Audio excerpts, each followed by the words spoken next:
Universal basic income is a policy where everyone in a society, let's say the United States of America, gets a certain amount of money to meet your basic needs free and clear. Now this sounds like a very dramatic idea, but it's a very old and American idea. We can easily pay for this if we actually harness the gains from the innovation economy and put it into our citizens' hands.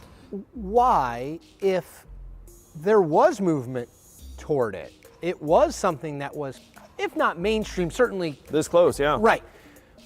Why, what happened between then and you?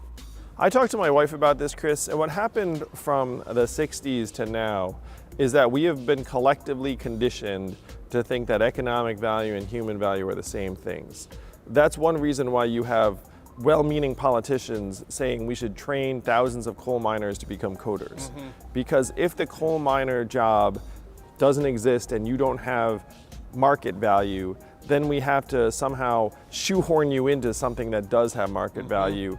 And if we fail in that, then you have no value. The local newspaper has no value. The stay-at-home mom has no value. The caregiver has no value.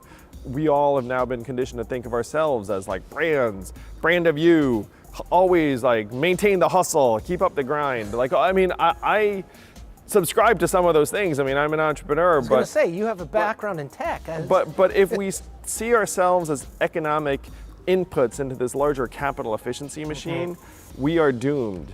And that is the way we see ourselves now.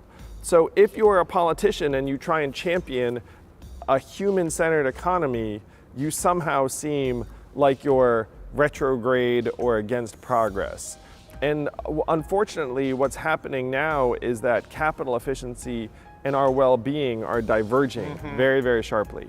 You have record high corporate profits and also record high suicides, drug overdoses, mental health problems. I just saw I pay attention to this because of my kids, but for teenagers, suicide is now the second leading cause of death after accidents. Yes, and what we're doing to our kids is unconscionable, really. If you were born in the 40s in the US, you had a 93% chance of doing better than your parents. If you're born in the 90s, you're down to a 50-50 shot and it's declining fast. That's why parents like us feel all this trepidation about the future that lies ahead for our kids. That's why the kids feel trepidation about their own future as they sense it. And then we're putting them through this meat grinder of a meritocracy. If they're lucky enough to go to college, we're going to load them up with tens of thousands of dollars in debt. And then they're in college saying, okay, I somehow have to get one of the very, very small handful of secure, lucrative jobs. So they're anxious, they're depressed, even the winners are losing.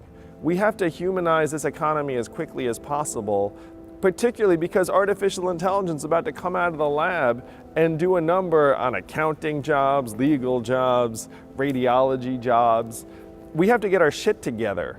I understand the economy very deeply, and I understand that this economy is not actually working for us anymore. So this campaign is capturing the real problems that are making us miserable, dividing us from each other, turning us against each other, polarizing our political conversations. This is how we can bring the country together, is by getting the boot off our throats.